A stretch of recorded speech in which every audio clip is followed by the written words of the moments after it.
नमस्कार दोस्तों, हिंदू धर्म में आप लोगों का बहुत बहुत स्वागत है। आज मैं आप लोगों को केदारनाथ मंदिर के इतिहास के बारे में बताऊंगी। कुरुक्षेत्र की भूमि पर 18 दिनों तक लड़े गए महाभारत के भीषण युद्ध में सभी रिश्तों की बलि चढ़ गई थी। फिर चाहे वह गुरु शिष्य का रिश्ता हो या भाई भाई का या चाचा भतीजे का। 18 दिनों तक निरंतर कुरुक्षेत्र की भूमि कौरव व पांडवों की सेना के रक्त से लाल हो गई थी।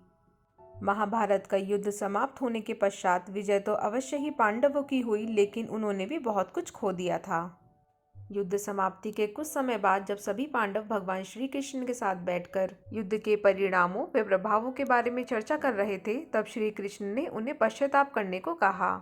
श्री कृष्ण के अनुसार पांडवों के ऊपर ब्रह्म हत्या, गोत्र हत्या, कुल हत्या, गुरु हत्या इत्यादि कई पाप चढ़ चुके थे। इसके लिए उनका प्रायश्चित करना आवश्यक था।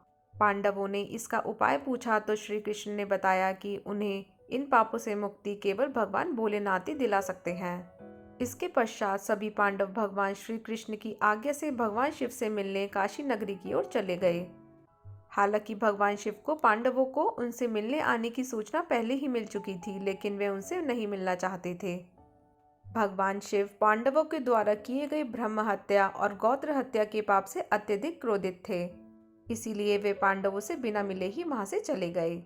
पांडवों ने काशी नगरी में भगवान शिव को हर जगह ढूंढा, लेकिन वे उन्हें कहीं नहीं मिले। इसके बाद सभी पांडव हिमालय के पहाड़ों पर बसे उत्तराखंड के गढ़वाल क्षेत्र में चले गए।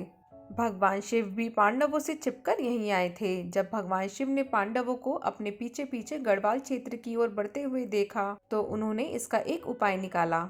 वहां पहाड़ों के बीच कई पशु घास के मैदान में चर रहे थे। भगवान शिव उन पशुओं के बीच में चले गए और बैल रूपी अवतार ले लिया ताकि पांडव उन्हें पहचान ना पाएं। गढ़वाल के पहाड़ों पर भी पांडवों ने भगवान शिव को हर जगह ढूंढा, लेकिन वो उन्हें कहीं नहीं मिले।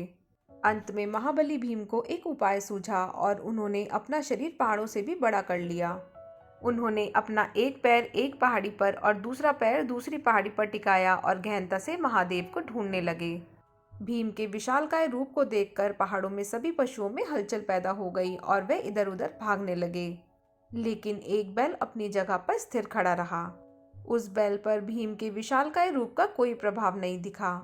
यह देखकर भीम समझ गए कि यही बैल महादेव का रूप है जो बैल का अवतार लेकर हमसे छिप रहे हैं। तब महादेव को भी पता चल गया कि भीम ने उन्हें पहचान लिया है। यह देख वे बैल रूपी अवतार के साथ धरती में समाने लगे। भगवान शिव के बैल अवतार को धरती में समाते देख भीम तेजी से उनकी ओर लपके और बैल की पीठ अपने हाथों से जकड़ ली। भीम के द्वारा बैल की पीठ अपने हाथों में जकड़े जाने के कारण वह वहीं पर रह गई, जबकि बैल के अन्य 4 भाग उत्तराखंड के 4 अन्य स्थलों पर प्रकट हुए। आज उन्हीं स्थलों पर 4 अन्य केदार हैं। इनमें भगवान शिव के बैल रूपी अवतार का मुख रुद्रनाथ में, भुजाएं तुंगनाथ में, नाभि महाहेश्वर में, जटाएं कल्पेश्वर में प्रकट हुई थीं। इन्हीं 5 जगहों को सम्मिलित रूप से पंच केदार के नाम से जाना जाता है। भीम के द्वारा भगवान शिव के बैल अवतार की पीठ पकड़े जाने के बाद वह वहीं रह गई थी। जब उन्हें बैल के बाकी 4 अंग 4 अन्य स्थानों पर प्रकट होने का ज्ञान हुआ, तब उन्होंने शिव की महिमा को समझ लिया। इसके बाद पांडवों के द्वारा ही इन 5 जगहों पर शिवलिंग की स्थापना कर शिव मंदिरों का निर्माण कराया गया। इससे भगवान शिव सभी पांडवों से अत्यधिक प्रसन्न हुए और उन्हें सभी पापों से मुक्त कर दिया। हालांकि इसके बाद पांडवों के पोते जन्मेजय ने केदारनाथ मंदिर के निर्माण को और आगे बढ़ाया और यहाँ आम लोगों को पूजा करने की अनुमति प्रदान की। इसलिए केदारनाथ मंदिर के निर्माण में जन्मेजय का भी योगदान था। समय के साथ साथ पांडवों के द्वारा बनाया गया यह मंदिर जर्जर हो गया। वह कई जगह से क्षतिग्रस्त हो गया।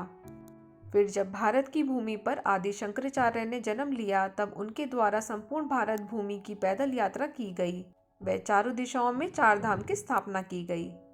तब आदि शंकराचार्य ने ही इस केदारनाथ मंदिर का पुण्य निर्माण करवाया था, जिसे आज हम देखते हैं।